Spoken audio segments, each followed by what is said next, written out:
you make a good point. Nobody wants to be that guy. Nobody wants to be that guy on National Geographic that shot his thumb off, or Yeah. was shooting his house with the 22 to see if it was bulletproof. Nobody wants to be that guy. So Somebody had made a comment, and I pinned it here so I didn't lose it. okay, Again, this is like the fourth comment I pulled up from Ram Coyote, but he's making some good points tonight. And I wanted to ask you about this. 2012 was the last time I considered myself a prepper. Bought my BOL and decided that we needed to just move into it and begin the homesteading process. I'm curious your opinion, and then we'll get back to this. Your opinion on the term prepper, because for me, and I don't know if it's the same for you or not. It's something that it's more of a way to just categorize what I do.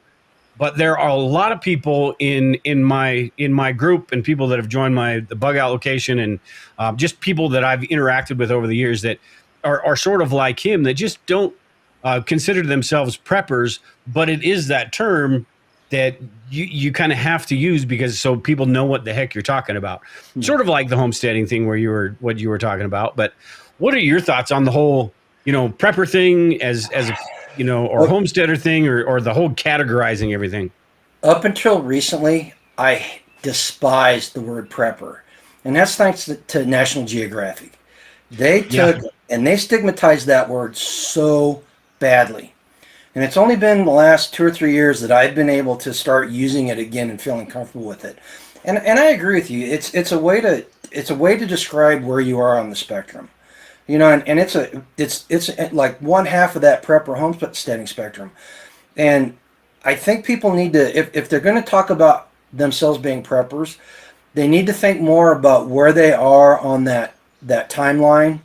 Because the person that's just getting into it, the person that just got their eyes opened up and is running off their pet fear, what the fear that drove them to buy that first bug out bag or whatever, buy their first case of beans, whatever it was. That person is a lot different than the person that's reached the point where they're raising rabbits in their suburban backyard for protein, and they're going out and they're paying for classes like foraging classes and going to self-defense classes, gun classes. They're both preppers, but on the spectrum, they're at a completely different point. And I think it's really important that the higher up you are on the spectrum of that, the more important it is for you to encourage people down below you and share your experiences, right? And I don't mean, one of the reasons we got off of survival boards, or I got off a survival board, was because it became toxic. Yeah. Seriously. And everybody was an expert. And if you didn't agree with what they said exactly, they would excoriate you and try to tear you down. And that's not what we should be doing. It's ridiculous. It's childish. B, it's counterproductive, because I want that person. I want that person that's terrified of what's going to happen next week. I want that person to get better. And the only way they're going to get better is if we share our experience with them and help elevate them. And as they elevate, they'll elevate us, because, at the very least, we're going to learn how to, I don't like to use the word teaching because it implies a student-teacher type of relationship, but it's going to elevate us because it's going to help us be able to share what we know better with people, right? I know that sounds kind of touchy-feely, but it's the truth. Yeah. And you've listened to Lisa and I for a while, and you know that we tried to get, when people first get interested in prepping, there's that negative because of shows like Doomsday Preppers and because of the fear stuff where people are trying to take advantage. People just have this negative connotation of the word prepper. And what we tried to do is to sort of get people that are interested in preparedness. That's what we do with the Bug Out Location membership website, where we have prepping courses and stuff. Show them that preppers aren't batshit crazy. Like prepper, the term prepper and the actual prepper are completely different. Right. Even to the point where most preppers wouldn't consider themselves preppers, I suppose. So I think it's that education and that stuff that people sort of need to get over that hurdle of understanding that stigma isn't correct. I mean, there's people out there. It's absolutely that way. But once you get past that, then you can get to the point where it is, you get past that initial, self-consciousness or whatever you want to call it, and then you get into the okay, I'm just going to start doing this stuff. I'm going to get into this stuff, and then you move up in that spectrum that we've been talking about tonight, where you get to the point where you're like, okay, what's my next step? What's my next goal?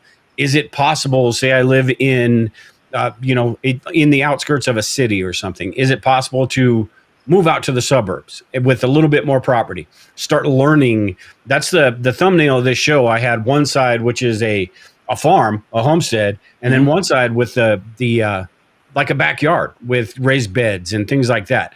That's sort of that I think of as prepsteader, right? Where you're doing what you can, but you're not, I wouldn't consider myself a homesteader. I do some of the same things that you do, but I don't think I would. I don't have any lambs or any large game like that. Chickens do not make me a homesteader. No. Chickens and a few raised beds.